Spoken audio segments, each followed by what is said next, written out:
Good morning, students. I am the science teacher. I am going to take a new chapter, Force and Friction. In the previous class, we have seen about petroleum and natural gas. Petroleum is formed from the tiny marine organisms that settled at the bottom of the ocean floor, and this was covered by layer of sediments, and due to enormous heat and pressure, this is transformed into petroleum and natural gas. This natural gas and petroleum rises through the porous rocks, and it was trapped below the impermeable rocks. Next we have seen about the extraction of petroleum.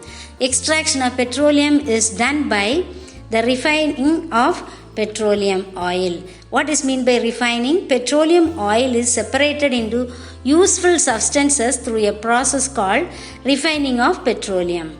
Now it is done in oil refineries, and this petroleum is heated to a temperature of about 400 degrees Celsius, and this petroleum oil or crude oil is taken in a tall cylindrical structure fitted with a horizontal trace that is called as fractionating column. And when this crude oil is heated above 400 degrees Celsius, these different hydrocarbons are cooled and condensed in different heights according to their boiling points. So this refining of petroleum is called as fractional distillation of petroleum. So we have seen the various byproducts got during the refining of petroleum. So below 40 degrees Celsius petroleum gas is got, then between 40 to 170 petrol is got, then between 170 to 250 kerosene is got, 250 to 350 we get diesel, 350 to 400 we get fuel oil, and above 400 we will get lubricating oil. Then we have seen the uses of these various byproducts. Next we have seen about natural gas. What does natural gas consist of? Natural gas consists of methane gas. Methane, fully methane. Then what are the uses of this natural gas? Natural gas is used for the generation of electricity, and compressed natural gas CNG is used as a fuel in automobiles. Then it is used as a domestic fuel. It is used in the production of ammonia, hydrogen, and in the manufacture of steel, glass, plastics, and other products. Then we have seen about the limitations of fossil fuels. There are two limitations of fossil fuels. The first one is its limited availability, and the next one is it causes air pollution. When it is burned, it causes air pollution. Then we have seen some of the main air pollutants that are released when fossil fuels are burned or when combustion of fossil fuels are done, and their harmful effects. First one is carbon monoxide. This carbon monoxide gas is produced by the incomplete combustion of fossil fuels, and when you expose yourself in carbon monoxide gas, it will cause headache, dizziness, and it leads to coma and death. The next one is carbon dioxide. Release of carbon dioxide in the atmosphere increases the temperature of the earth, and it leads to global warming. So the global warming leads to the melting of polar ice caps, glaciers, and it results in the rise in the sea level, and the coastal areas are submerged. Then the oxides of sulfur and nitrogen, such as sulfur dioxide and nitrogen dioxide, they mixes with the oxygen and water vapor present in the atmosphere, and it will fall back to the ground. That is, sulfuric acid and nitric acid are formed, and it falls back to the ground when it is raining to form acid rain. This acid rain causes some damages to the plants, aquatic life, soil, and buildings. Then the last air pollutant is soot particles. These soot particles, they enter into our body when you breathe, and it will trigger asthma attacks and cause wheezing, coughing and respiratory irritation. Next, we have seen about the conservation of fossil fuels. So, how to conserve the fossil fuels? That is the judicious use of existing resources and the use of alternate source of energy such as tidal power, wind energy, solar energy and nuclear energy to meet our fuel needs. So that's all the previous day's portion, is it not? Now I am going to take a new interesting topic, that is force and friction. Okay, for this understanding about the force, we have to take the example. Before going to the example, let us see what are the things we will study today. Today we are going to learn what is force, what is the unit of force, and what are the effects of force. Okay, what is force? First, consider an example, that is when you open and close the door. First of all, when you open the door, what will you do to open the door? So when you open the door, you will push the door with your hands. Push the door with your hands. Then when you open the door, you will push the door with your hands. When you close the door, you will pull the door with your hands and you will close the door. Like the same way, if there is a bag full of book, so when you want to lift the bag, what do? What you will pull the bag and you will lift it up. Then next one, when you consider a potter making pots, when he is shaping the clay to make the pot, what does he do? He is pushing the clay to make the shape of the pot, is it not? So every physical activities, these physical activities are associated with a push and pull. At the same time, when you consider a boy playing football, what did he do? What does he do? He is kicking the ball or he is pushing the ball and it is going to a certain distance. So these are all some of the physical activities that are done by pushing and pulling. Now, what is meant by force? Force is a push or pull acting on an object. So a push or a pull acting on an object is called as force. Now let us see about the SI unit of force. The SI unit of force is Newton. Newton is a scientist who discovered the Newton's law of gravitation. So in his name we have the SI unit of force. So the SI unit of force is Newton and it is represented by the capital letter N. Now, what are the effects of this force? Now suppose a toy car is there. A toy car, if you want to move that car, what do? You will give a little push to the toy car. Now similarly, you consider another example. A football is on the ground. Now if you want to move that ball to a certain distance, what do? You will move by giving a small push, is it not? Or by a small kick. So when you kick the ball, it will go to a certain distance. Now suppose if you kick the ball hardly, it will travel a large distance. So this force can make a stationary object to move, or it will make a moving object to move faster. So thus a force can make a stationary object to move, and it can also make a already moving object to move faster.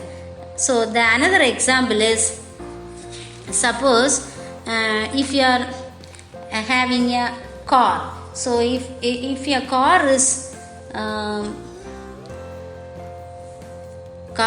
if your car is there and the driver want to stop the car, what does he do? The driver stops the car by applying the brakes. So there is a push, is it not? So these are all so many examples, or these are all the examples for force. Now the first effect of force is force can make a stationary object move, or make a moving object to move faster. So a ball is at rest. Now suppose if you kick the ball, it will move a certain distance. Then when the ball is moving, if you kick it, or if you strike it harder, it will move faster to a certain distance, more distance. So a force can make a stationary object to move, or it will make a moving object to move faster. Then this is the first effect of force. The next effect of force is force can slow down or completely stop a moving object. That is the second point. For example, a toy car is moving. Now, if you want to stop that toy car, you have to apply the brakes, is it not? Or you have to apply a force. Then another example is a bicycle. A bicycle is moving. So when it is moving, if you want to stop the bicycle, you have to apply the brakes. Or if you want to slow down the bicycle, you have to apply the brakes.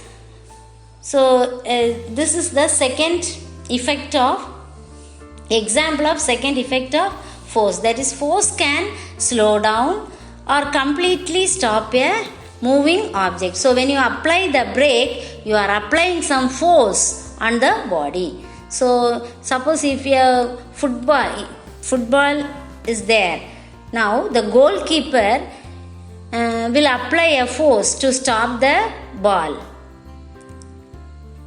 is it not? So these are all so many examples for the effect of force. Then in order to stop or slow down a moving body, we need to apply a force that is in the direction opposite to the direction of motion of the moving body. So a force can slow down or completely stop a moving object. The third point is force can change the direction of a moving object. Now suppose, for example, in cricket, you consider the batsman. When the batsman is hitting the ball that is bowled by the bowler, the direction in which the ball is moving will change, is it not? We don't know which direction it is going, so that direction will change. Then like the same way in football, the players, they will change the direction of the moving ball by kicking it in any direction, in different directions. Now these are all examples for the third effect, that is force changes the direction of a moving object. So in cricket, the batsman hits the ball that is bowled at him. At that time, the direction of the moving ball changes, the direction is changing.